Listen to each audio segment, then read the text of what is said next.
What's up, everybody? Welcome to the Lambo Plays podcast.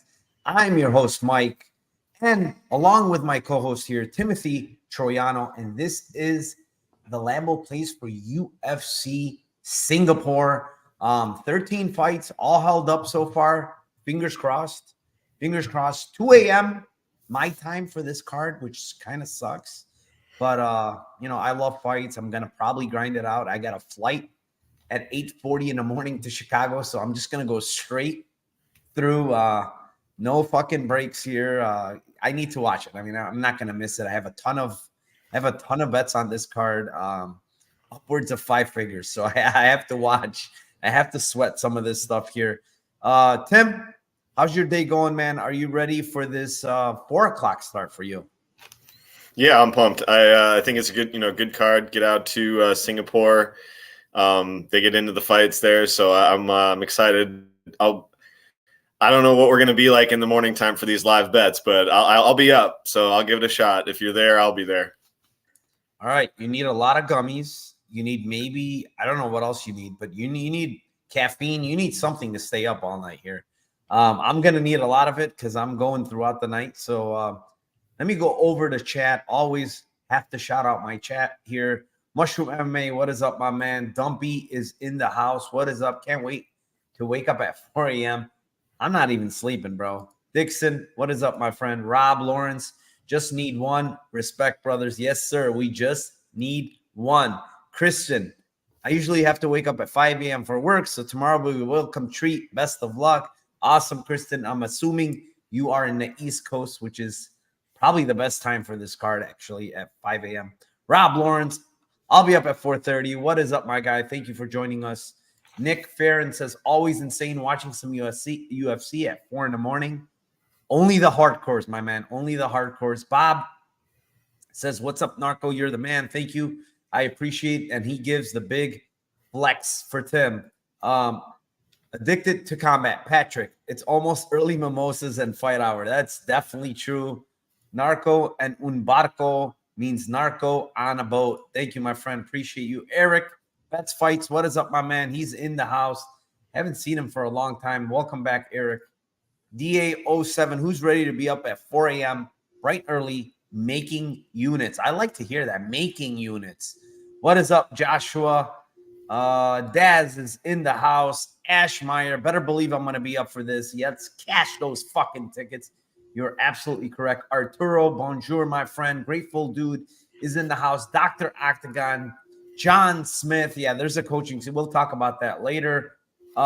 Subhuman, what's up, my friend? Craig Crawley, Zen Monkey, the real TP. My God, it's popping in here. Jussie Q, ZBK, Black M3. I just got to keep going. Being full on the beat. I cannot leave people out, Tim. Clinch Bets, Enrad, Forrest Daniels, Jimbo Slice, MMA Hedge Funds, PD Plays. Holy moly, Tim, we got 90 in here already. Let's kick this off, man. We got 13 fights. We better get to that number on the by the end with no Lambos. Oh, yeah, right? yeah, definitely. The likes have to be there. Of course. And I believe in my chat. Like they smash that. Like they give it an elbow. Sometimes they fucking ground and pound it. Who knows what they do to it, but they hit it. With that being said, let's start this off, Tim. First fight of the night. It is in the featherweight division. It is the 10-6 Sung Woo Choi versus the 13-4-1 Jarno Aarons. What do you have cooking for this first fight of the night, Tim? All right, so I'm on the Choi side on this fight. Kind of went back and forth with how I thought he would finish or if he wouldn't, and I don't know. I think that part of my brain isn't super clear, but the side is super clear for me. I think it's a buy low spot on Choi. I'm not, ignorant of the red flags in that guy because he's, chinny and hittable at times, and he also can be subbed by guys that have a good grappling game and wrestling game and are pretty strong. So I see it, but I think that this is a buy low spot on him. I don't think Jarno Aarons is any good, and I think that. I think Choi actually wins probably a decision. I think he's going to play it a little bit safer and stay at range. And if there's I think he might even be able to get a takedown himself, but I'm not sure he would be stupid enough to like necessarily try to go down there. But Jarno tends to like play guard and play off his back. So he might just try to maybe steal like the last 30 seconds of a round or something like that and stay safe. Because Aaron's takedown defense is quite poor. But I like Choi by points. It's a little bit under plus 300. It's plus 290. I don't hate him by split either at plus 900 because he can have moments against him in fights where in every round where he either gets like hit and reacts poorly or just has a moment where he makes a mistake and gives a bad position. And then, all of a sudden it might be, like a questionable round or something like that. So I like plus 290 on points and split for Choi at 900. Yeah, great breakdown. Interesting first fight of the night, Choi. Local guy, I mean, not local, but I mean, he's not very far away in Korea, South Korea. He's training over there. He's back with the Korean Zombie. I know he was in the US for a little while. I think it was Killcliff or ATT. I don't remember, but he was not there the last couple of fights, but now he's back over there, it's probably good, less travel here for him, very short travel. A long fucking, not that long actually for Jarno Aarons. I think he's somewhere in Europe, so it's not a bad thing for him, unless he's actually a Killcliff. Maybe he moved to Killcliff. I'm not sure, but either way, Jarno Aarons last time out lost a close decision against the Frenchman, and here's the thing with Jarno Aarons, like I don't like the fact that he's pretty low volume on the feet. When it comes to grappling, he really doesn't have any proactive grappling, right? It's all defensively off his back. I will say, for a guy that's known as a Dutch kickboxer, right? I think he has very, very good submissions off his back. Like he throws up a lot of submissions. Gomes, if there was maybe, it was a little bit earlier where the guy wasn't sweaty and stuff, that head might have not popped out of that triangle that he had on him from bottom. So I think he does have slick submissions. But I think this is a good spot for Choi. Do I want to lay the money line?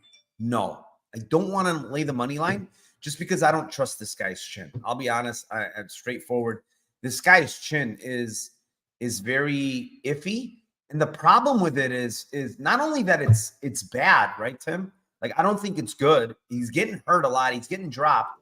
The problem is when he gets hurt and dropped, instead of like grappling or like trying to recover, he gets mad and he bites down on his mouthpiece and starts swinging like a madman. It's like, dude, you're hurt. Try to like stall it a little bit. Don't try to throw like you're going to kill the guy when you're most likely going to get killed and you're compromised. So that's the issue with Sungwoo Choi. He's been dropped 4 times in the last 2 fights. He's been hurt in other fights. The guy clearly has power, but I think Jarno Aarons actually is very durable watching his fights. I think Choi wins a decision here. I think he lands the bigger shots here. I think he has more volume here. And he also honestly has the grappling upside here where he can land takedowns. I mean, when you look at Choi historically, he's landed takedowns in the UFC. I think he has 5 of them total. And, I think mixing in takedowns here is the smart move. Plus 290 on FanDuel by decision, Sungwoo Choi. I like that spot. I think that's a spot to look at here. I think this fight probably hits the scorecards and we get a decision and maybe the whole, kind of hometown guy gets his hand raised. Mbae in the house. Koreans in Japan have a losing record in Singapore. No hometown advantage. Only China does especially well in Singapore, minus Liang. All right. I mean, I wonder who their opponents are too. Were their opponents also like Chinese and stuff, or were they like foreigners? That's a good one to look at. All right, let's move on, Tim. Fight number 2. That's enough of a breakdown on that fight. Fight number 2. It is in the flyweight division. It is none other than the previously talked about Liang, 19-6 versus the 11-6 underwhelming JJ Aldrich. When you look at Liang, 25 fights, guys. 25 fights for a WMMA fighter, right? A grand total of 1 has gone to decision. 25 fights, 1 has gone to decision. It is absolutely incredible to see a chick like this that's fighting at 115 and 125, and none of her fights go to decision. They all end, and to top it off, they all end in round 1 and 2. It's not like this fight extends with this lady. There is no extending. It's 1 and 2, every one of them.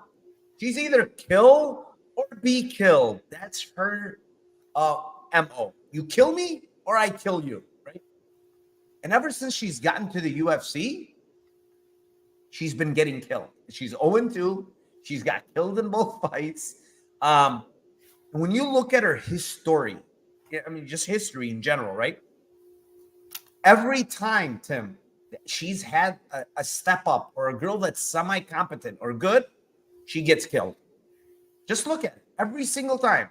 The people that she beats are absolute scrubs, like the scrub of all scrubs, like terrible, right?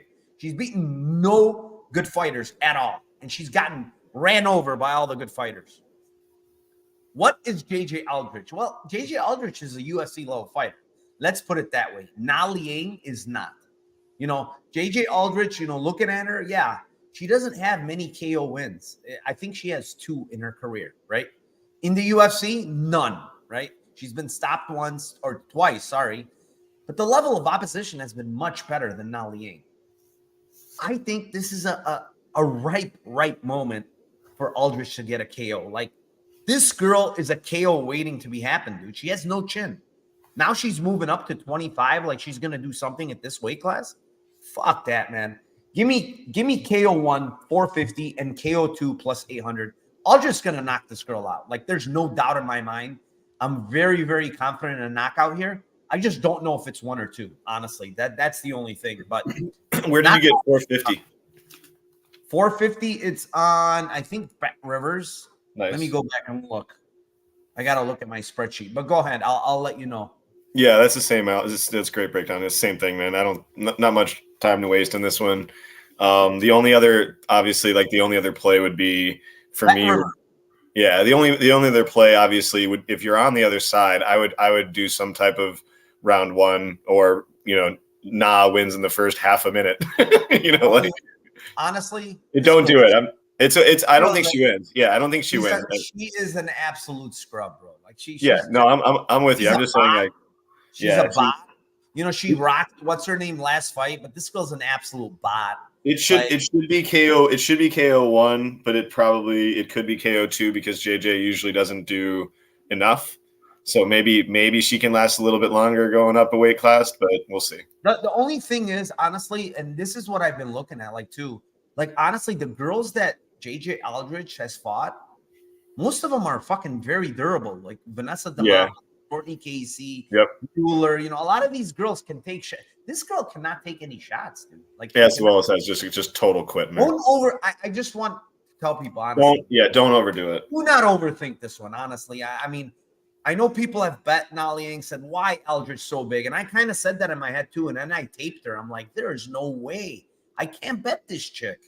She's bad, bro. Very bad. Very embarrassing. Na Liang last time and saying, oh, yeah, this is the last time we get to fade her. I'm telling you guys. Take the KO1, 2, cash your tickets, and enjoy the money, because this is the last time we're going to get this. And I think KO1, 2 is right for this. Hey, I mean, KO2 is nice, man. Plus 800. It's not bad. Moving on. Fight number 3. It is in the welterweight division. It is the 6-2 Yasaku Kinoshita versus the 8-2 Billy Goff. What do you have here, Tim? This fight for me, again, I think it's tough to watch the Kinoshita tape on the last fight and then go, you gotta dig deep on this guy. It seemed like he might have had a little bit of doubt in himself at the end of that fight. But I also think, like, there's sometimes when you get these guys that come out and they're overhyped that you got to be willing to go back into the water with them and, test the waters with them again. And you could get some buy low spots, as well as I don't think that Goff is the same type of fighter that Fugit is. Fugit's huge. Like, he's just a much, much bigger guy. As well as just like, I think Goff is just defensively irresponsible, especially early in fights. And I just feel like that's going to be a setup for Kinoshita to get a nice KO1 or KO2. But I think that the KO1 and KO2 are shit compared to the round 1 and round 2. And I do think that the club and sub is live, as well as a Goff sticking his head in a shitty takedown attempt is also live. But so round 1 is plus 280, round 2 is plus 600. I would assume it's going to be a KO, but I think that those lines are just $1 off, and $2 off is not worth it to me. So, all right, I'm right there with you. I think, you know, I'm actually close to betting Kinoshita here, because I think the market is a little overreactive to what happened last time out. I mean, Adam Fugit is a big dude, man. Very, very big for the weight class. He was towering over Kinoshita. And, you know, Kinoshita came in there, hit Adam with a couple of nice shots. Adam is tough. He's durable. And he came back, and he's got very good jiu-jitsu.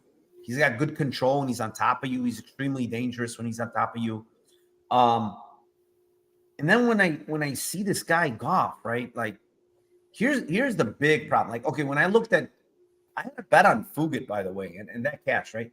When I look at Fugit and Goff, there's a major difference, a huge difference. One guy is much more tougher and durable, in my opinion. Like, his chin, Fugit's chin is better than Goff's is. And when you look at Goff, okay, you look at him and say, oh, well, this guy, you know, he is tough. You know, he's never really been knocked out. It was a cut stoppage. But in every single one of his fights, and I mean a lot of them, not every single one, but literally 5 or 6 that I've watched, this guy's been dropped or rocked in round 1, right? And he's not facing like killers. Like, when you got a guy like Gary Boletto Jr., who's not supposed to even be a welterweight, dropping you and hurting you bad in round 1, it's a pretty bad sign, bro. Like, it's a bad sign, especially when you're going up against Kinoshita. Like, this guy hits very freaking hard. And, you know, KO1 is plus 380, Tim. Like, I'm not going to overthink it. Yeah, it might be square. It might be stupid.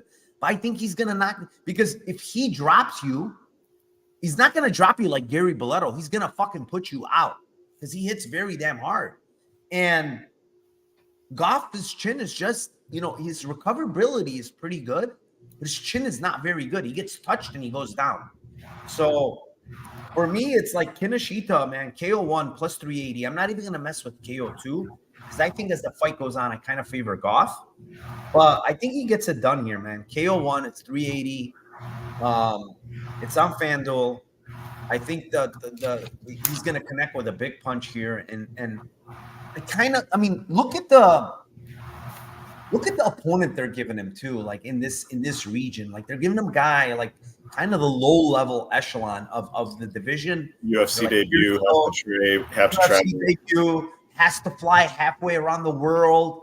Everything that you could think of is in Kinoshita's favor here. So KO1 plus 380, but I will say this is one of those fights that you need to be on the live spot, because absolutely live is definitely open here, just depending on how Kinoshita looks here. But I do like KO1 plus 380. There's nothing else to say. 159 in here, guys. Do me a favor. Retweet my Twitter tweet or whatever you want to call it. Get more people in here. I want to see 200 today. Maybe we could hit 200. And who said people were not pumped up for a 2 a.m., 4 a.m., 5 a.m. card? Because I see 160 people in here. So people are definitely pumped up for this damn card, and so am I. With that being said, fight number 4. It is also in the welterweight division. It is the 19-7 Kenan Song versus the 14-2 Rolando Bedoya. And I will go with this one here. You know, I kept on going back and forth early on this, and I said, you know, this line is wide on Song. Like, you know, why is he such a big dog to this guy that the market's overreacted to after he lost a close fight against Chaos Williams? But when I tape it, man, I just can't look away from the fact that Kenan Song's chin does not look good whatsoever anymore. Kenan Song has almost no volume. He's strictly a counter striker, a good counter striker, crisp with power. I'll give him that. But he has no volume. He doesn't check any freaking leg kicks whatsoever. Bedoya, shoot box guy, right? Has all the opposite attributes. Very good chin, super tough, tons of volume, kicks the calf like crazy. I mean, it's like all the weaknesses of one guy are the strengths of the other guy. It's like polar opposites coming to clash here. And I'll never lay this money line, don't get me wrong, but Bedoya to get a finish here in round 2 and 3, I really like this spot, man. Like, he was looking good in round 3 against Chaos in a short notice fight. Now, against the guy that slows down in Kenan Song, and to be honest, just doesn't check any. His leg is going to be mangled here, in my opinion. These shootbot guys, I mean, they love kicking calves. They love doing all type of crazy shit, and this guy's right there with them, man. So give me round 2, round 3, 650 and 1,000. But Tim, hear me out.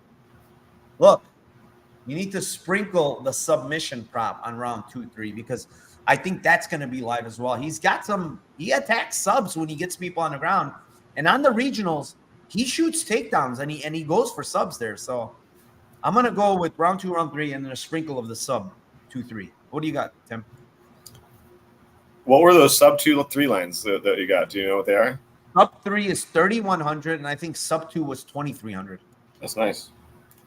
Yeah, I mean, I'm not too confident in this fight at all, either way. I honestly don't know about Bedoya. This could be a classic, like, massive overcorrection on this guy.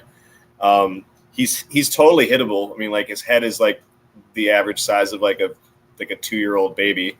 It's unreal. Like, it's there to be hit because it's so huge. I think that. I'm sorry to interrupt you, Tim. Daniel Covert, please take it easy in chat. Don't call people names. Don't do all that. I don't need to interrupt. I'm like looking at this guy. He's like, you're going attacking everybody. Take it easy, my friend. I know you're excited, but don't go at everybody. Go ahead, Tim. No worries. So yeah, back to it. I mean, I just don't know. I'm not too confident in this fight. I do think that if Song's chin can hold up, and that is just a gigantic if, I think he's not. I think he's a clean striker, and I do feel like you're saying, like, he just counters and he doesn't have very much volume. But I feel like this is a fight where he's going to have to counter some, and he's gonna have some chances to hit Bedoya, and I also feel like he hits really hard. This is way the fuck out there, but like, I just think that if this fight, I'm seeing this fight possibly going, and if this fight goes, that it's another ends by split at plus 600, and then I would take a small shot on Song split at plus 2,200. Just maybe win some more of the moments and then buying low. Not any confidence in it, just a huge number. All right, split decision. Surprise, but I there is a world where guys see the bigger shots over the volume. Who knows? Like, I think that's a little similar to Chaos fight, right? Chaos. Yeah. He was landing the bigger shots, but this guy was out voluming him by a good bit. So yeah, and again, not tremendous confidence in it, but I think if the fight goes, I think it might be closer than. The only issue is, like, I feel like Chaos is more of a bite down, come forward type of guy and throw more. Compared to not. I just don't think Chaos. I think Chaos is like overrated a lot compared to a lot of different guys. I mean, he's a guy that I just never ever bet on. I always bet against Chaos, and I've won a ton of money in it. He's got good attributes, like a crazy good chin, and he does have.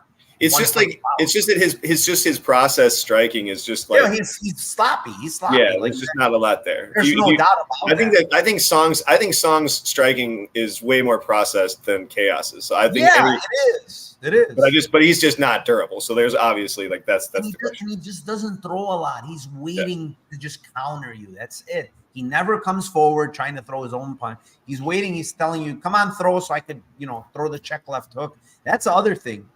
When you sit down, and that's his favorite punch, the left hook. When that is your favorite punch in boxing and striking, you're very, very heavy. on your lead leg. You have to be, because you need the torque and you need to like plant with that lead leg. And that's why this guy gets his leg mangled all the time, because he's so heavy on that lead leg. So yeah, we'll see here. It's interesting fight here at 170. Moving on, fight number 5. It is in the middleweight division. It is the 22-9 Chidi and Jokohani versus the 18-6 Michal Olajejczyk. What do you got here, Tim? All right, so I mean, I have two in this, or not. I have actually more than two, but like I have two ways that I think that this fight goes in my head. I think Michal KO 1 is very, very live. He's just like he's very aggressive. He's going to try to get into range. Body shots will be there. Chidi's got a huge torso, so I feel like he's going to have shots to the body. He's going to be a question of does Chidi stay at range? Does he want to go into the fire with Michal? And so part of my brain thinks like Chidi's going to want to do that a little bit, or try to keep him at range at first and then be unsuccessful at it, and then it's going to be a firefight. And if it becomes that, I think that KO 1 will be very live for Michal. But I think if Chidi doesn't fight that way, and I think if Chidi fights very like kind of the way that he's fought against Duraev, that he's got like a humongous height and reach advantage in this fight, and Michal has struggled to get into range against other fighters. So I feel like if he plays it safe, this fight could get really disgusting, especially later. These guys both gas. So I feel like end split at 1,100 plus 1,100 in this fight is a humongous line for a fight that could be a 15-minute kickboxing fight. And Chidi at 20-1 and Michal at 18-1. And I mean, even if you just think like goes to decision, and these guys, their decision props are like 6 and 5.5 to 1. So like, I just feel like this is a fight that could sneakily go to decision. And, you know, we get these feelings sometimes in these fights that are lined like this. I really feel it's possible. Obviously, like I said, I think that the KO 1 is more live for Michal. I don't feel like, you know, the early bonk is there for Chidi as much. Obviously, he's got huge power, so I'm not saying like he can't do it, but I just don't see that happening as much as the Michal KO. But I really do think that this could be a closer, you know, decision, or one guy wins a decision and it goes. And it's just like, those are just gigantic lines. Yeah. Good breakdown there. Yep. I mean, I have a bet on Michal. I've been saying it all week in Discord, like Oleg decision plus 550, just very, very weird line here. You know, I understand this fight is supposed to end, but, you know, when I look at the, Oleg decision plus 550, I just have to play it, because I do believe that he is the minute winner as this fight goes on. You know, round 1, yeah, maybe Chidi wins round 1, but I don't even know that, because Oleg still comes out like a house on fire. Like, it's not like he just sits back in round 1. Like, no, this guy's gonna pressure. He's gonna dig the body. He's gonna throw big overhand lefts. You know, at 185, you know, this guy's much better down here than 205. Like, he struggled at 205 based on facing much bigger guys, much more physical guys, right? They out-physicaled him. They were bigger than him. And he had trouble with that. Now at 85, yeah, he lost to Caio Bahayo and got sub. But what does that mean in this fight? Like, absolutely nothing. Like, Caio Bahayo is a straight grappler, very good jiu-jitsu. Just not something Chidi's going to do. He's not going to grapple. He's not going to wrestle. I could say that right now. I think the guy that might wrestle is Michal. Because when I look back all the way to the fight against Roundtree, he did that in round 3, right? I think that fight was probably 1-1 and going in a third. And in round 3, he used wrestling to win the fight, right? He laid on top, threw some ground and pound, and Roundtree was way too tired to get up, which I could say the same exact thing for Chidi, because if he gets taken down in round 3, I could almost tell you he's probably done. You know, he's going to be on his back the entire round. The only thing that scares me with the Oleg decision is the fact that I think Oleg can probably finish in round 3, because I actually know Chidi's a massive gasser, bro. He's just a massive gasser. Look at the last fight. I mean, against Rodriguez. It's a high-paced fight, right? He was completely gassed in round 2, like tired as shit, right? 2 fights ago. Last fight against Duraev, again, he was very gassed.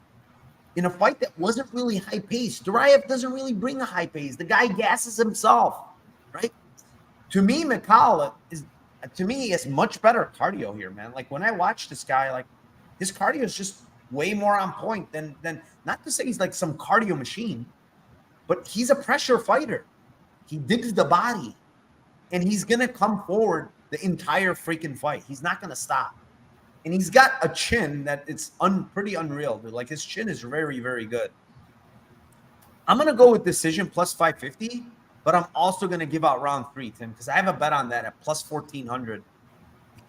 I think the line's a little crazy at 1400 for a guy that has better cardio and is gonna keep coming. So yeah, round 3 decision here.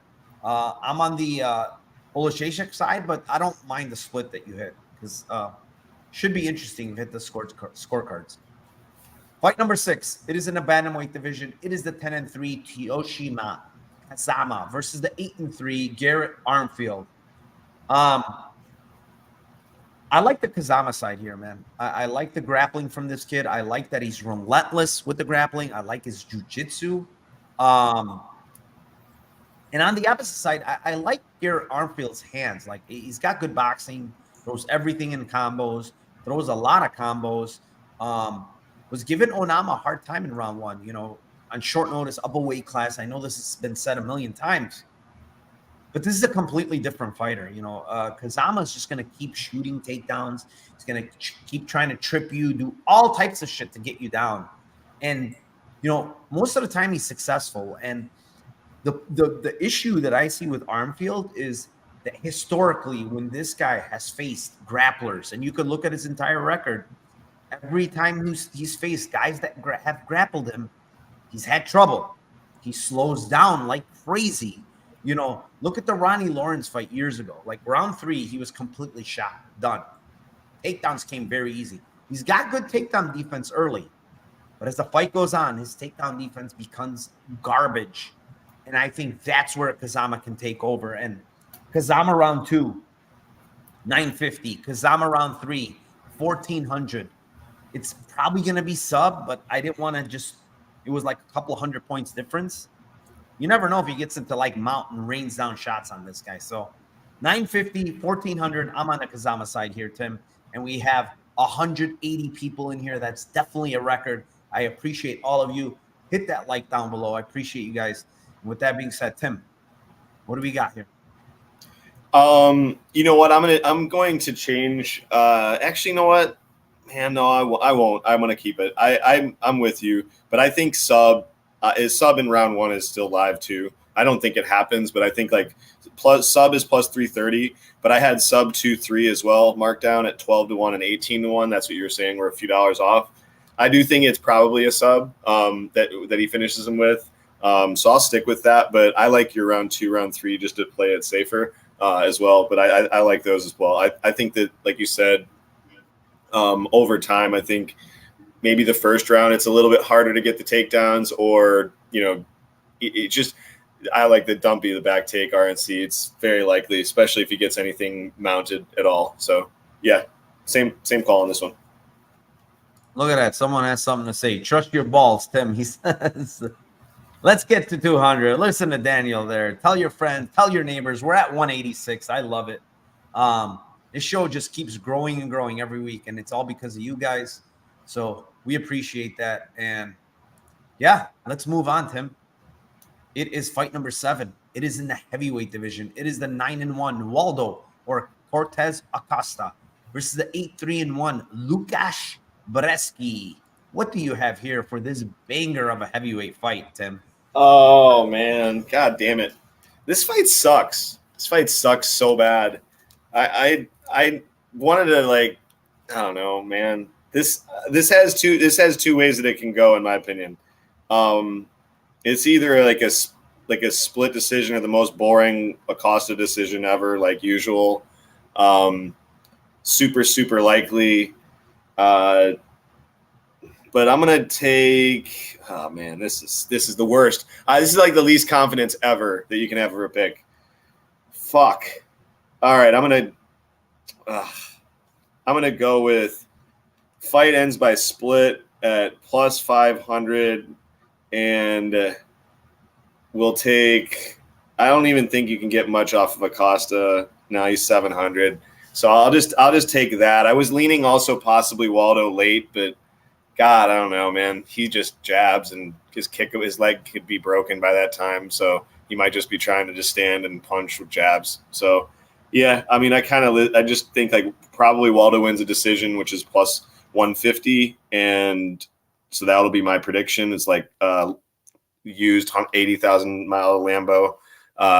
Waldo by points, but ends by split is plus 500. Maybe Brzeski keeps it close with his winging shots, and but I don't know. I doubt it.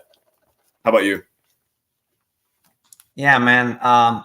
Initially, I thought, maybe I'm gonna bet Brzeski decision because I think that's his route. I don't think he's gonna stop Acosta. Acosta's very tough. Got a good chin. I don't think Brzeski hits hard at all, to be honest. Then the more I dug deep, the more I looked at tape, and this is why I like to dig more in tape.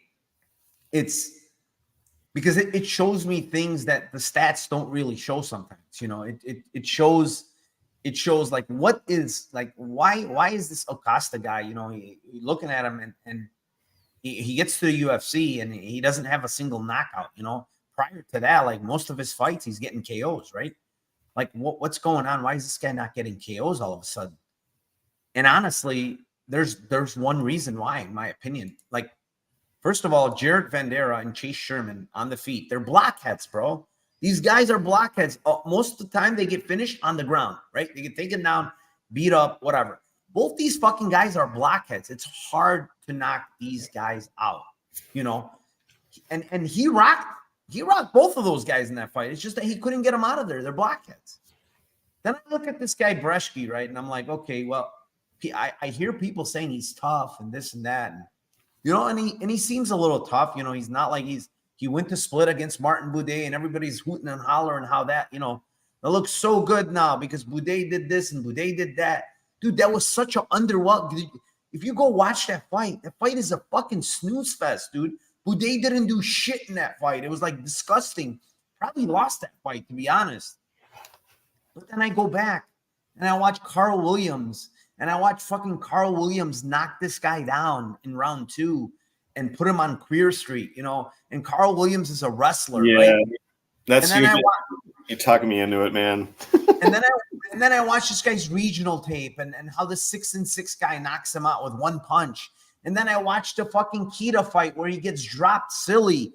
And it's like, hold on a second, dude. Why am I overthinking this shit? Like, Waldo Cortez Acosta has very nice hands.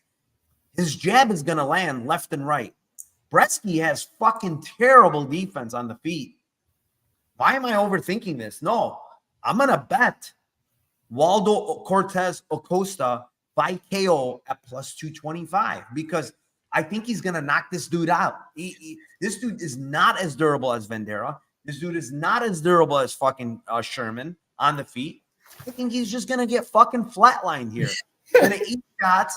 Yeah, and Cortez is going to keep coming. It doesn't matter if he's going to calf kick him because we've seen De Lima calf kick him to death, and he's still coming forward chucking. I think he's going to get a KO here, Tim. I'm changing my pick. I'm laughing, man. I'm off of it. You convinced me midway through this. There's no way I can stay. I didn't have any confidence. Tim. Because I had this name. Listen. I had round 2, round 3 KO written down first. That was first. And then I talked myself out of it as I was talking to you about, like, initially. I'm like, I don't know. I don't know anything about, like, the other play was this, maybe it's a decision for Cortez. Trust my balls. Trusting my balls. Listen, trusting my balls right now is saying Cortez KO 2-3.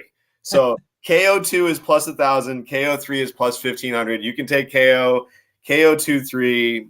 That's what's going to happen. That's what I first initially felt. I mean, bro. I've been, what the problem with me is? Like, I've been saying this for like months. Like, I think Brzeski's probably one of the worst heavyweights. Totally. And then I'm like thinking and I'm listening to people say, well, he went to split with Buday, but every fight is not the fucking same. Buday looked like shit in that fight. Buday was the worst ever. He was the worst he's ever looked in that fight. He did what he did last fight, then he gets Brzeski out of there. I'm almost certain. 100%. You know what? So it's like, he just decided to cage push and absolutely do nothing in that fight. And this is just going to be a boxing fight, in my opinion. And he's going to light his ass up in the boxing. He's the much better boxer. This is honestly a good lesson, because this just came to my mind.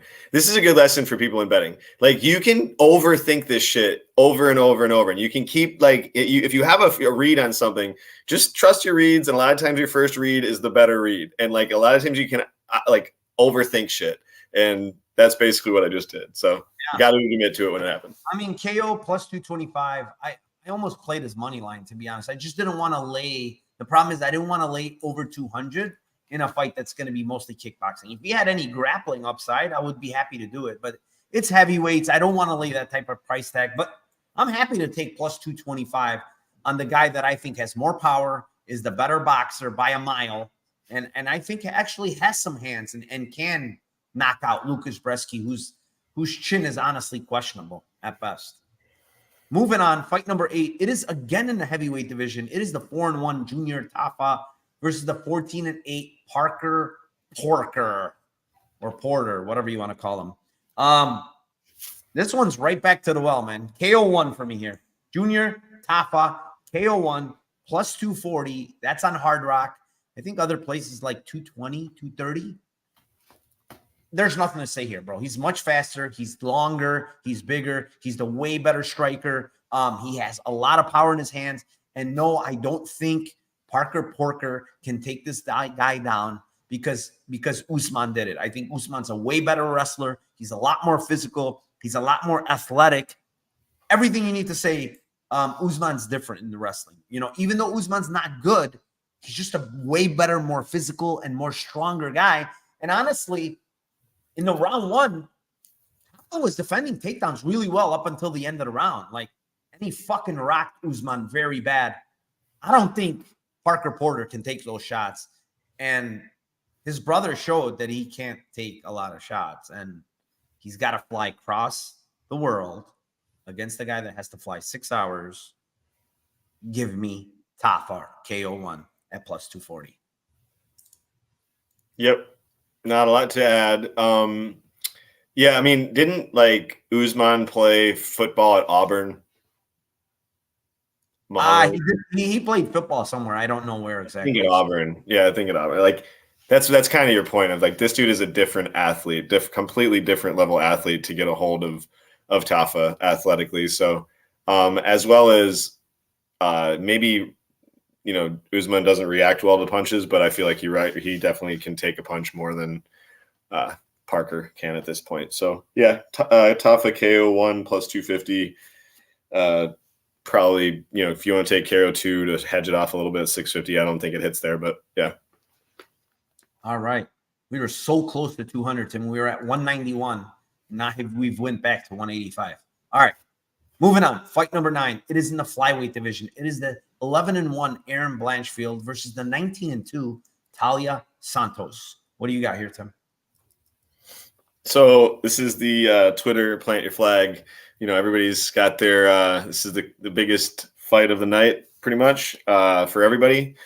Should be 5 rounds, man. I'd love to see this be 5 rounds. Plus, it would give Aaron such a bigger advantage, seeing as she's got better cardio and is younger. And most likely Santos's steroids the cycle is done. So a lot of question marks on the Santos side. I'll let you get to the narratives. Way more on that for her. I just know about Aaron a lot, and for a while, just watching her and having just huge amount of confidence betting her in her fights and winning just a shit ton of money. This is I think people don't have any idea still about how good of a wrestler and grappler Aaron is, as well as her striking is improving. And her striking doesn't suck. I just think that people think that her striking sucks in general, but I don't think her striking sucks at all. But I feel like she's just still underrated grappling and wrestling because she's had some moments here in fights, maybe when she was extremely young with Cortez, as well as struggling to get a takedown against JJ early in the fight, things like that.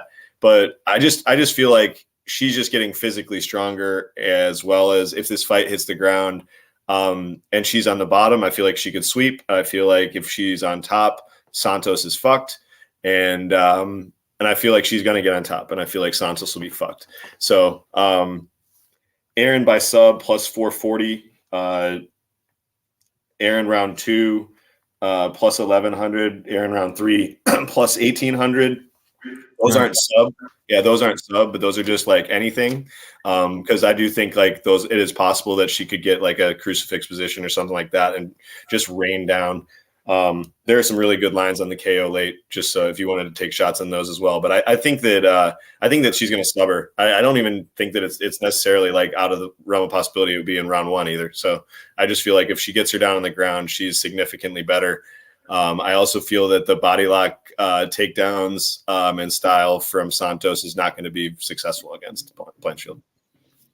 Yeah, I mean, initially I thought I was going to stay off this fight. Honestly, I looked at tape and I said, I lean Blanchfield here, and she's a little bit of a favorite, so I'm like, I probably going to pass. But then the more I thought about it, there's so many intangibles that I factored in here. And then honestly, that you should factor in here, right? For one, right? She's 6 years younger. Erin Blanchfield is 24. Taila Santos is 30. All right. That 30 is in her peak. Don't get me wrong. She's not like outside her peak. But one girl is on a huge winning streak, right? She's 5-0 or whatever in the UFC, right? The UFC clearly is fast-pacing this girl, fast-tracking this girl for a title shot. Let's not get that mixed up. Like, they want this girl up there, right? She's a prodigy. She's been doing jiu-jitsu since she was fucking 2 years old. She's extremely high-level black belt, blah, blah, blah, blah, blah, right? I said it in the podcast I was earlier this week with Dan Levy, and I said, there's something when you watch this girl, dude. She's got like the it factor, dude. Like, she just has a will to win, a will to never give up, a will to never be discouraged in the fight. Like, even though she's getting pieced apart, even though she can't get a takedown, this girl doesn't give up on herself. She keeps going. She changes plans. She does whatever needs to be done to win. And I love that from women's MMA. Like, that's a very, very good attribute, man. And then on the opposite side, there's all these fucking things going wrong for Taila Santos, right?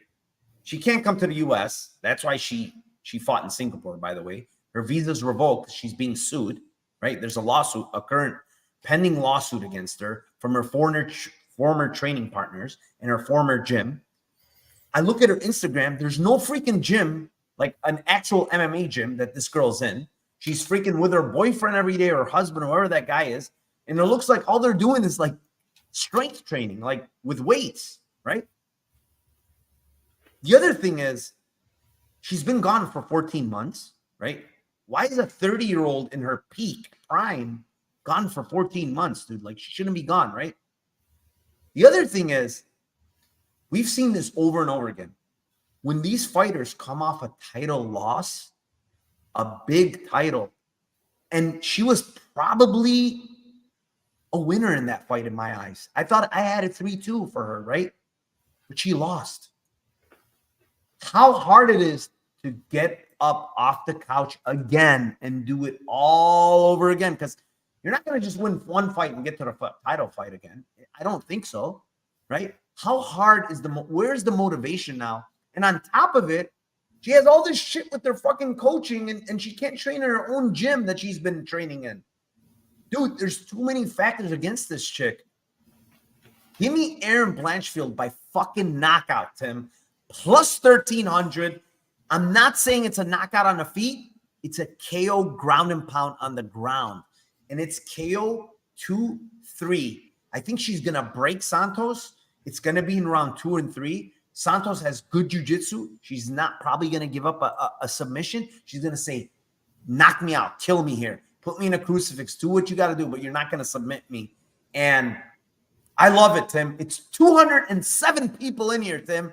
With that being said, I love each and every one of you. Thank you for fucking cracking the 200 mark.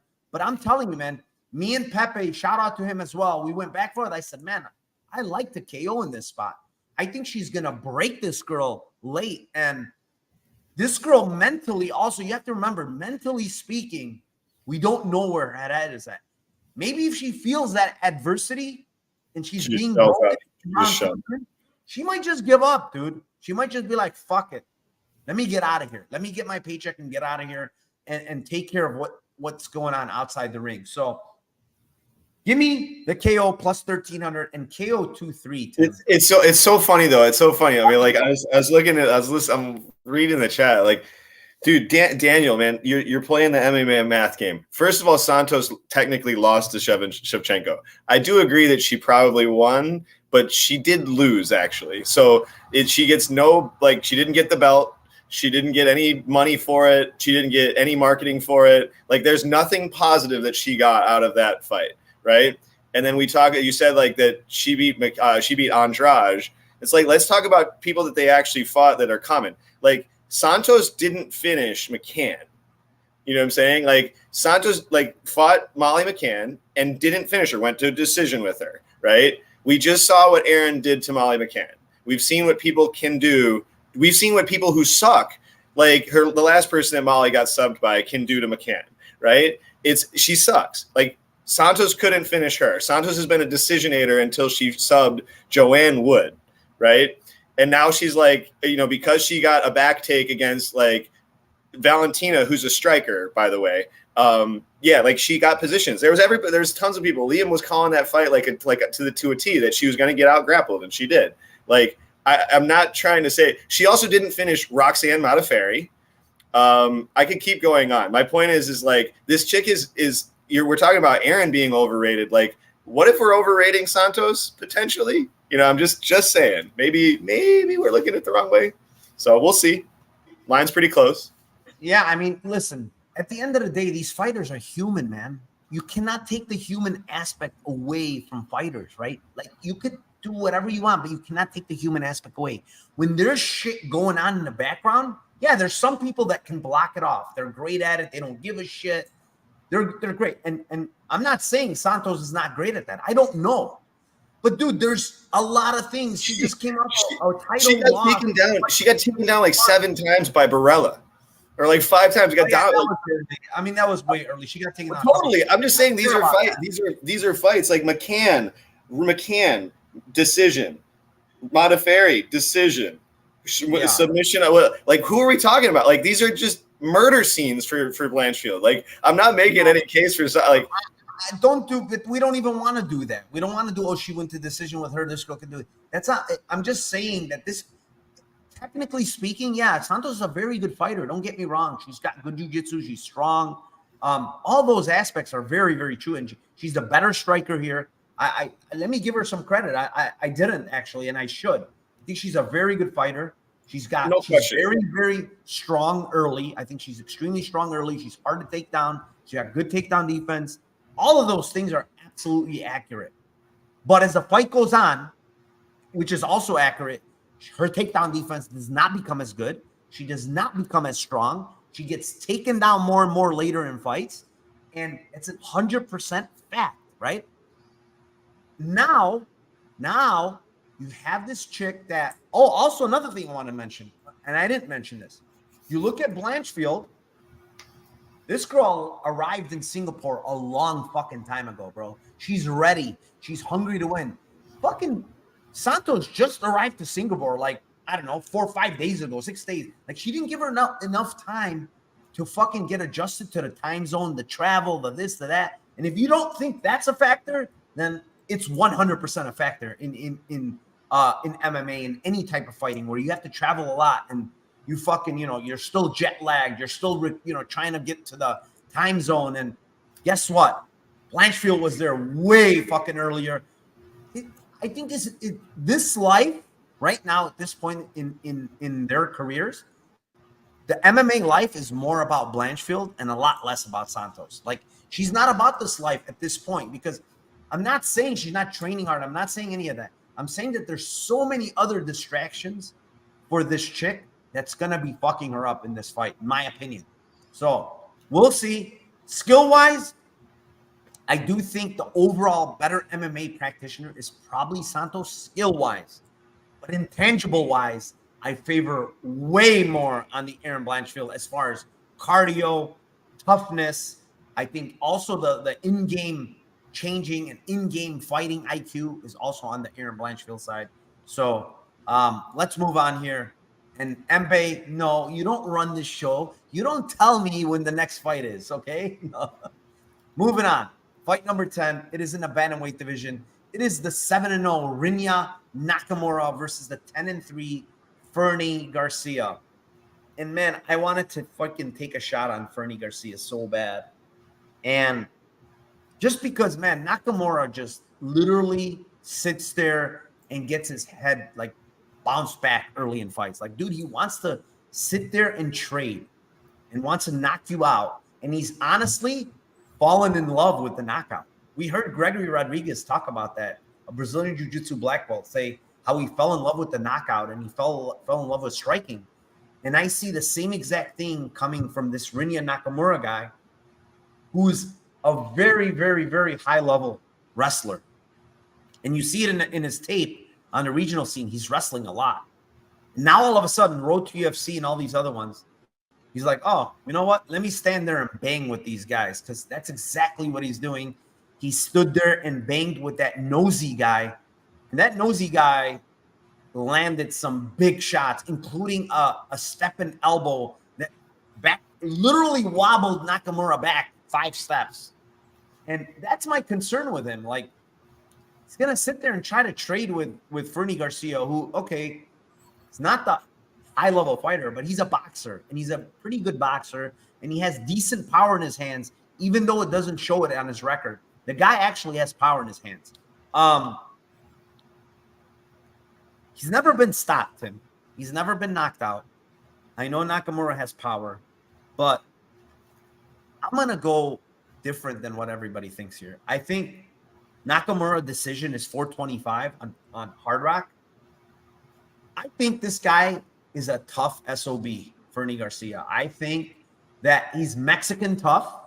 I don't think it's easy to get him out of there. Yeah, maybe you'll hurt him, which is not going to be easy to finish this guy. And on bottom, you know, a lot of people are saying, well, you know, on bottom, this guy can kill him.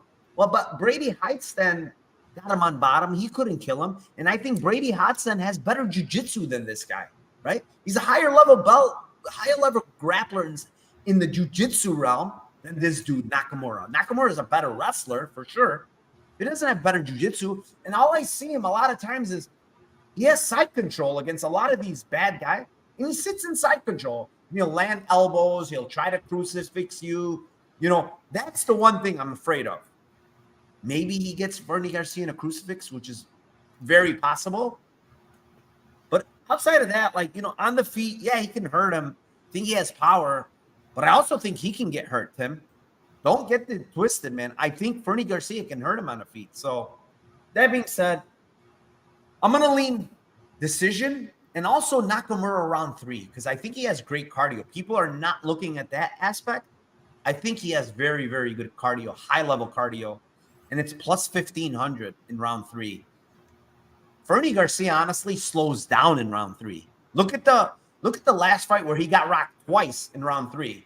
So, yeah, I mean, I'm going to go with Nakamura here, round 3 decision. Not last fight, sorry, not against Hasted, against Newsom. He got rocked twice in round 3. So, yeah, long breakdown, but Nakamura 3 decision for me.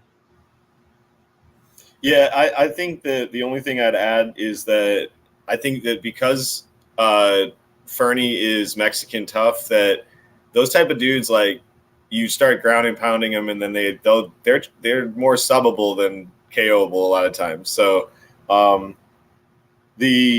I like the round 3 as well, but I think that Rinya sub plus 400, sub 2 plus 1,800, sub 3 is 50-1.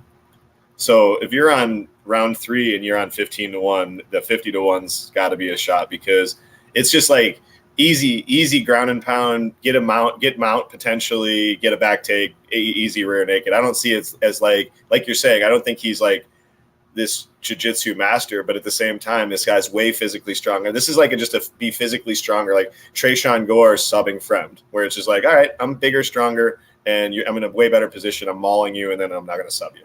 So I I like the same things. I like the round 3 prop, round 2 prop, but I think that the sub is really live here. So yeah, take a shot at it. Yeah. I think Fernie has better hands. Yes. He's a better boxer. Correct. Technically speaking, he's a better boxer. All Rinya throws is 1-2s. Like, he's throwing huge fucking left hands to fucking kill you, and that's all he does. I mean, Yeah, wrestle box, just overhand. He doesn't have like a boxing. Like, technically speaking, he's not a good boxer. He's fucking winging shots. I mean, that's not good boxing, but he's got power. I mean, he's got a lot of power in his hands. And I've said it over and over again, with these high-level wrestlers, they got heavy hands, man. They really do. Evelyn Stone, no, don't do that to me. You're not going to be asleep, Evelyn. Get in there, mix it up. We are going to get some fights. We're going to get some winners. You're going to be in there. I don't believe you're going to be sleeping. Heather Swanson, how you doing? I humbly apologize. You were right. Whaley beat the fist. No apologies here. Let's move on here. Tim, Jesus Christ, I just looked at it. 216. I love you guys. Thank you to all of you, ladies and gentlemen. Moving on, fight number 11, featherweight division. It is the comeback of the 14-3 Giga Chikadze versus the 21-13 Alex Caceres. So what do you have here, Tim? End split plus 400, Giga points plus 100, lean Giga points plus 100. Just think it's going to be 15 minutes kickboxing, and he's going to stay at range and going to win. Durability on Caceres is pretty solid, so unless he memes him, I think it's pretty much going to go to decision. Maybe it gets closer than I thought. You catch the 400 as well. I don't think you will. It's probably going to be a Giga decision. Sorry. Yeah, I mean, that's what I have. A split decision plus 400. So funny.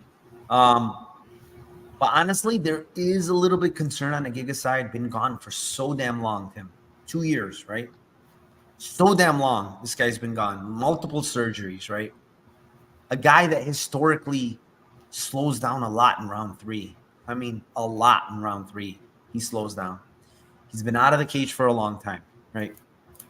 He's traveling a very, very far trek. I mean, this guy is in California, so whatever that is, what is it, 16 hours, 15 hours? It's a long trek, right?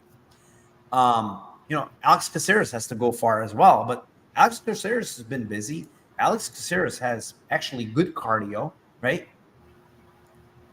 I'm very scared for round 3 here for Giga. Honestly, I like the split, like I said, but if you ask me, I'm probably gonna take a poke on Caceres round 3 here because I think Giga slows, man, and I think all these intangibles here with being gone for so long,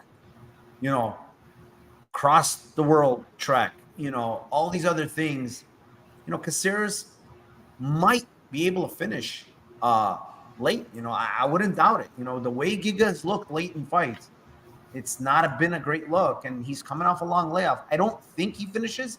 I think this fight probably goes to decision. And like you said, split is 400. I don't really love anything, honestly, on this fight in general. But just points Giga, most likely. Yeah. Let's move on. Co-main event of the night. It is in the light heavyweight division. It is the 36-18 Anthony Smith versus the 21-8 Ryan Spann, and they're rerunning this back, Tim. And I looked at the line, I'm like, what the fuck, man? This is a fishy line. This is really fishy. Why is Anthony Smith dog here? He just dog walked him in the first round. Like, he hurt him. He did whatever he wanted to him. He subbed him. Why is he plus money now? Like, what's going on? And kind of dug in a little deeper, and honestly, I still don't know why he's plus money because I played Anthony Smith. I'll be honest with you. I mean, when I look back and Dominic Reyes win, I already knew coming into that fight, Dominic Reyes was getting knocked out. I had friends and other people telling me, bro, Dominic Reyes is completely shot. He cannot take a punch in sparring, let alone a fight. And sure enough, they put it as a knockout from a power jab. If you've ever seen that one before, KO'd by a power jab, Tim. And then Kutalaba fight, Kutalaba's Kutalaba. Like, he rocked him early, gassed out, blah, blah, blah, blah, blah. Serkinov, he's chinny, to be honest. He's pretty chinny. Then he goes to split against Sam Alvey. Like, his wins have not really aged very well, in my opinion. And his losses have all been finishes, right? This guy is kill or be killed type of fighter, right? That's just what Ryan Spann is. His cardio takes an absolute dump after round one. He's got no cardio. He does hit hard and he's extremely dangerous early. But how can you bet a guy at even money to get a KO in one? What kind of bet is that on an even money guy to get a one-round knockout or one-round finish against a guy that at 205, Anthony Smith, is very hard to get out of there, dude. He's not easy to fucking finish. And when you look at the finishes, it's basically Ankalaev chopping his legs off, right? Basically destroying his leg and finishing him, right? Glover in round 5 with the ground and pound, finishing him. Like, no one's really putting him out, right? Nobody's doing that. He's tough. He's durable. The one thing he's not durable with, Tim, is leg kicks. He absolutely gets his legs chewed off. And that's what happened in the last fight against Walker, right? People are saying, oh, he's shot. Oh, he looks horrible. But why did he look horrible? Because of the leg kicks, man. That's the only thing that fucked him up in that fight. He couldn't do anything. Couldn't move, right? Guess what, Tim? Ryan Spann does not throw a single leg kick in UFC fights. So I'm not really concerned with that. Unless he's going to turn a new leaf here, I doubt it. He's not throwing leg kicks. So give me the guy that's way better, well-rounded fighter in Anthony Smith, that has better cardio, that's more durable. I'm going to take him at plus money. It's no-brainer. For me, I'm going to go with KO1 plus 750 and KO2 plus 1,400. Why can't he knock him out? He almost knocked him out in the first fight. And now you're giving me these ridiculous numbers at KO1 and KO2. I'm going to take a shot on those. Anthony Smith, KO1, KO2, 750. I'm sorry, round 2, I think it's maybe even straight up 1,400. Might not even be KO. I don't even know. But I wrote round 2, 1,400. But I like it, man. I think he finishes here round 1, round 2. What do you got here? I have Smith round 1, Smith round 2, plus 370, plus 700. But I like your KO as well. I think it's probably a KO. I think that, it was basically Spann just quitting and giving up his back the last fight. So, he could have just rained down punches and it would have been, it would have been a KO. So, yeah, I think Smith has to be the side. He's like you said, shown more durability. I don't need to be the echo chamber on what you did. It was a great breakdown. I don't think this is the fight for Spann, but obviously he's got meme potential always. It's what he's going to need to do. So I see, who the fuck is this guy saying? Smith taking a 17-hour flight days before the fight, and he's taking sleeping pills on the flight, according to Bisbee. Why do you think, or why do you say where did you get that from? I don't even know. I'm just asking. I don't see it anywhere. Where did you get the fact that he just got in, or a couple of days ago or whatever? On his Instagram, it doesn't show. Maybe you saw it somewhere else. I don't know, but yeah, I don't know if that's true or not, but I think Smith is the better fighter here, man. He's the better MMA fighter. Like, this other guy is a round 1 or bust type of fighter. I can't bet on guys like that. And he's not durable. Moving on. Before we move on, actually, to the main event, 225 of you in here. Thank you very, very much. I appreciate each and every one of you. Big time record. Broke our records here for the Lambo Plays podcast. Hit the like, please. Subscribe. And throw in some comments down there, please. That helps out the channel. I answer almost all of them, almost always, unless they're trolling me, which I do have some trolls in there. But also, merch store is down below. The link is down below. If you want to help out the channel, go ahead and hit that link. See what you like. If you like anything, if you want to support the channel, if you like what we do here, please do that. I really appreciate it. There's no monetization on my channel. It's gotten taken away, but that's a broken record at this point. It will be back probably in October. With that being said, Tim, main event time, man. 2 GOATs, 2 great fighters in the featherweight division. It is the one GOAT, 24-7, Max Holloway versus the other GOAT, the 17-7 Jung Sung. What do you got here, Tim, for your Lambo play? I got Max round 3 plus 650, round 4 plus 850, round 5 plus 1,000. Just think like late round props for him. He probably breaks him. Just they're so lined so shit because they know. I mean, honestly, he could finish him in round 2. You just never. I don't even know if Korean Zombies got any more durability whatsoever. So we'll see. So I hope he does because we might be betting around 3, 4, 5 here. But yeah, I mean, I just think that Max is he's just gonna work him. I mean, there's not a lot that Zombie's gonna be able to do to hurt him here. Yeah, I agree with you. I mean, even Sung said, I don't know if you guys know, but I think he basically said if he doesn't do well in this fight based on the outcome, he's probably going to retire. So being in Singapore, right, closer to his hometown, being against one of the legends, right, Sung doesn't have a chance to get the title shot. He's done. He knows that. He's facing one of the legends, closer to home. Probably knows he's going to lose this fight, to be honest. What am I going to say here? Does he have a chance to win? I mean, obviously, everybody has a chance to win. I just really can't see a path for him, honestly. Like, grappling, it's not happening. Striking, that's not happening. Maybe just try to throw something big and be the first guy to knock out Max Holloway, which I don't think happens. That's the problem. Like, Holloway is durable. Holloway has good grappling. Holloway has good takedown defense. Holloway is much better, more on the volume side here. And the books are on it, like you said, 3, 4, 5, man. Never, ever seen in my 5 years of betting MMA, never seen 700 for round 3, 850 for round 4, and 1,000 for round 5. I've never seen it. It's a first. I'm telling you guys. It's never been that low ever for any fucking fight I've ever watched, and a 5-round fight. And the books are on it, man. They're on it for this one. I'm gonna give those props.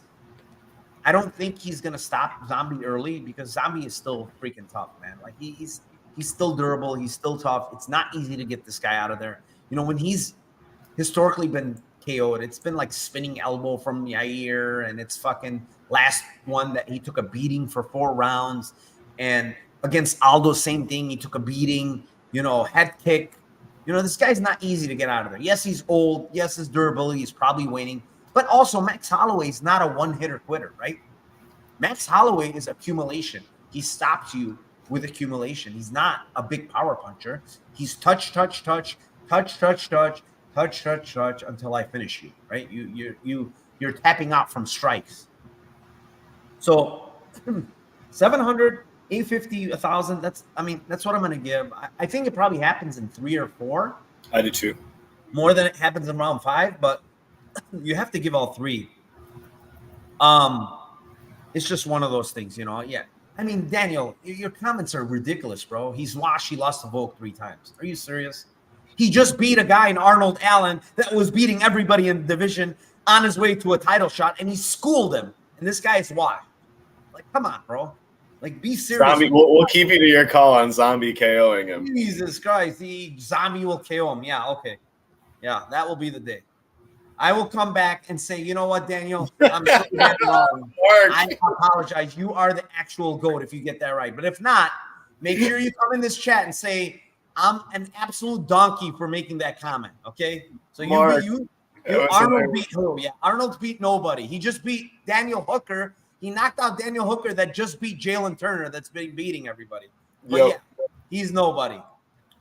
Oh, boy, man. These comments are hilarious today. What is going on? He's washed. All right, guys. We went through all 13 fights. Great fucking show. A ton of viewers today. Appreciate all of you. 216 still in here. Thank you very, very much. With that being said, don't leave because we have the best part of the show, the Lambo parlays, where we actually fucking hit huge money prop parlays. Tim, you want to go or you want me to go first? Go ahead, man. All right. You guys ready? It is. The first leg is Kinoshita by KO. This is on Bet Rivers, by the way. These lines are Bet Rivers, plus 170.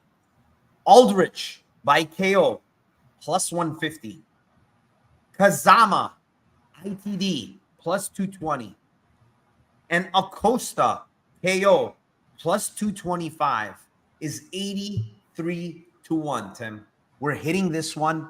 Mark it down, write it down, take a picture. I'm hitting that prop parlay. What do you got, Tim? I like it. I think that's very fucking live. That is very live. All right, I got Rinya by sub, Aaron by sub is 25 to 1. Add JJKO 66 to 1. Add Max ITD is 111 to 1. All right, repeat that. Rinya sub. Rinya sub, Aaron sub. Okay. JJKO. Who KO? Aaron, the two is 25 to 1 for Rinya sub and Aaron sub. Okay. And then if you add JJKO, it's 66 to 1. And then if you add Max ITD, it's 111 to 1. All right. Not bad. Not bad. I actually like it. I don't like the Aaron sub too much. I don't know why. Like, I have a bad feeling it's not going to be sub, but You're hoping it's not going to be sub. I don't mind it. I don't mind it. Actually, and Bay can read me, dude. And Bay's got reads on me, dude. She's honestly, by the way, mine. I want to add one more actually because I think it hits. This hits too. If you want to add an 83 to 1, add the Taffa KO as well. Yeah. And maybe you shoot it up to like 100 and something. That gets it. I'm probably gonna add that as well. All right, guys. All 13 fights, 2 Lambo parlays. Guys, 227 ladies. I actually should say, ladies and gentlemen, 227 of you still in here. Thank you very, very much. Appreciate all of you. I have too many names to actually mention, but thank you very much. I probably will have a live spaces for this, by the way. 2 a.m. my time. I probably will. Might do it in my backyard, to be honest, because I don't want to wake up my kids. I have a nice, spacious backyard, like light. And hey, he made a point. I agree with this. Aaron ITD is better. Do Aaron ITD. Don't do Aaron sub. Do Aaron ITD. I don't have Aaron that. ITD. In yours. Yeah, Aaron ITD, because it's plus 310 instead of 400. So it's just stupid. Don't do that. Yeah, way better. All right. Yes, that's 22 to 1. So yeah, it'll probably knock him down a little bit, but that's a better way to go. I appreciate that. All right. Thank you very, very much again, guys. Smash that like, comments, subscribe, do whatever you have to do. Thank you to all of you. Appreciate you guys. Tim, you don't have any shows going on, do you? No, nothing. Too early. Nothing at like 12 in the morning with Sean? No. All right. You guys skipped it. All right, guys. What else do I have to say? One last thing, Tim. What do I usually say? Let's fucking cash those tickets for UFC Singapore. See you all tonight. I will be on live spaces. Hit the like, subscribe, and leave the